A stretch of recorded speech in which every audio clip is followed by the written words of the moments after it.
मंत्री थे उनको उन्होंने 1 लाख वोट लाई, 30,000 वोट से हराई थी। मायूस है, मैं क्षेत्र में जाता हूँ, लोग बिलखते हैं, बोलते हैं कि हमारी विधायक कर रहा हूँ कि चुनाव तो नहीं है। अब चुनाव कौन लड़ेगा अभी तो कंफर्म नहीं है, तो पार्टी तय करेगी, करेंगे अगले बार से ज़्यादा बुरी तरह से उनको हराने का काम करेंगे। मुख्यमंत्री से मिलने के लिए मुलाकात हो गई? जी मुलाकात तो नहीं, थोड़ा सा लेट हो गया और पता नहीं है जल्दी ही लग रहा सत्र खत्म हो गया। कोई राजभवन जा जी तो जानकारी नहीं था।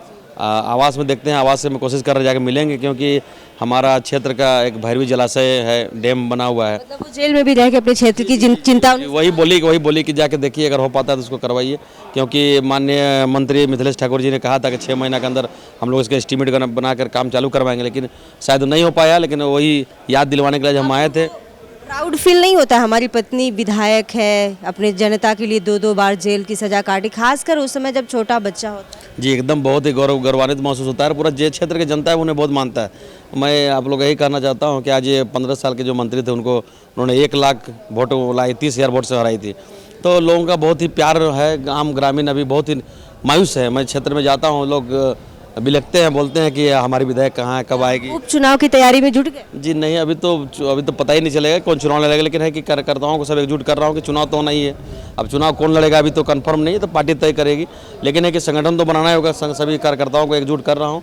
और विधायक जी का कहना है कि कोई भी तरह जैसे भी हो सीट हम लोग को फिर से आना चाहिए, कांग्रेस का सीट वहाँ होना चुनौतीपूर्ण है। और मुझे पूर्ण विश्वास है कि विपक्षी पार्टी को बहुत ही पटकनी हम लोग देने का काम करेंगे, अगले बार से ज़्यादा बुरी तरह से उनको हराने का काम करेंगे। गढ़ माना जाता था। जी आंसू गढ़ था, अब खत्म हो गया। वो दारू मुर्गा पार्टी रह गई है, उसमें अब कुछ होना नहीं है।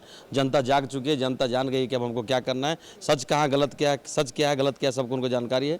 वो जनता अब जान गई कि किसको चुनने से हमको फायदा है, किसको चुनने से नुकसान है। तो उपचुनाव की तैयारी में जुट चुके हैं। चुनाव की तैयारी तो होना ही होना है हमको। फिर से हम आपको उसी सवाल पे ले जाएंगे, छोटे बच्चे पे।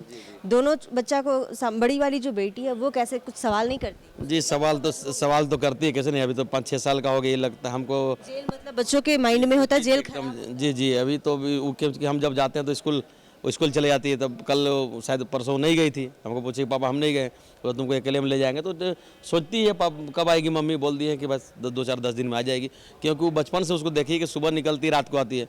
जब भी आते थे तो पूछती है कहाँ जा रहे हैं, तो मीटिंग में जा रहा था, मीटिंग में जा रहा है, ठीक, कुछ नहीं बोलती थी, कि वो जानती है कि हमेशा हैबिट हो चुका है। हो चुका है। और अभी छोटा जो मेरा बेटा है वो तो अभी तो छोटा, उसको उतना जानकारी नहीं है क्या हो रहा है, 4 महीने में क्या जानेगा। तो उसको सुबह जब उठते हैं तो पहले उसको देखते हैं। मम्मी का दूध तो अभी नहीं हुआ? नहीं अभी तो नहीं हो पा रहा है। कौन पालन करता है? अभी हम लोग देखते हैं, मेरी एक मामा की बेटी है वो देखती है, मम्मी पापा हम लोग देखते हैं। हम भी सुबह में 10-11 बजे तक रहता तभी देखते ही। वो रोता है तो कहीं ना कहीं आप लोग बड़ा खिलाफ। जी लगता ही है कि माँ नहीं है, उसको हम लोग चुप करते हैं तो लगता ही खराब, सही बात है। और पूरा दृढ़ संकल्पित है कि जनता के लिए कुछ भी हो हम लोग करेंगे। भावनाएं हैं कोशिश कर रहे हैं कि क्या आपका ये उपचुनाव से पहले उनको लाया जाए। अंदेशा था कि उन्हें सजा होगी विधायकी जी एकदम अंदेशा नहीं था, क्योंकि जो केस हम लोग जिसमें सजा सुनाया गया सोच ही नहीं पाए थे। हम लोग आराम से घर में सबको मतलब फ्रेश होके गए थे कि आज हम लोग बरी हो जाएंगे। जनता की लड़ाई में गए तो क्या होगा। शुरू से ही उनका जीवन संघर्षपूर्ण रहा। जी एकदम ही संघर्षपूर्ण था।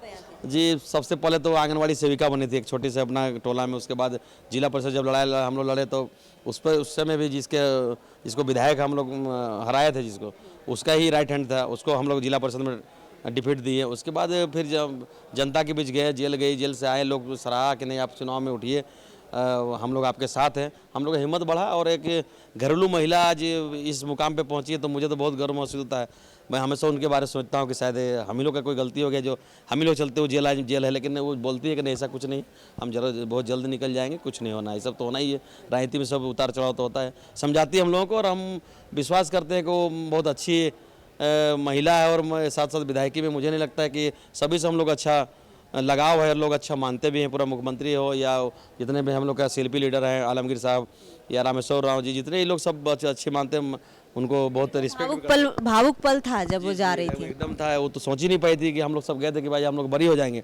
खरीद थी, जब देखे कि 1-2 फोर्स आने लगा तो लगा कि बस तुरंत ही कस्टडी में ले लिया था। हम लोग को वहीं से वापस आना पड़ा। जी 8 तारीख को शाम को ही ले लिया। फिर तो 12 तारीख को 13 तारीख को सुनवाई हुआ। उस दिन तो आप जान ही रहे कि क्या हुआ। वो वीडियो कॉन्फ्रेंसिंग के द्वारा उनको सुनाया गया। वो तो गिड़गिड़ाई भी कि भाई मेरा छोटा बच्चा है, देख लीजिए सर थोड़ा सा, तो बोला नहीं ऐसे होगा। तो ठीक है, आज हम लोग इस आप सुन रहे थे कांग्रेस की विधायक रामगढ़ से ममता देवी की, ये उनके पति हैं। एक आंगनबाड़ी सेविका सहायिका से राजनीति में जो सफ़र था वो विधायक बनने तक का था। हालांकि उनकी विधायकी चली गई है, उनकी सज़ा जो है वो एक लिमिटेशन के बाद वो विधायकी चल जाती है, वो भी पार कर चुकी थी, लेकिन एक छोटे बच्चे और पूरा परिवार और अपनी जनता, क्षेत्र की जनता को छोड़कर जेल में सजा काटना फिलहाल इन दिनों ममता देवी का दिनचर्या बन चुका है। तमाम ऐसे अपडेट्स के लिए बने रहिएगा द न्यूज पोस्ट के साथ। नमस्कार।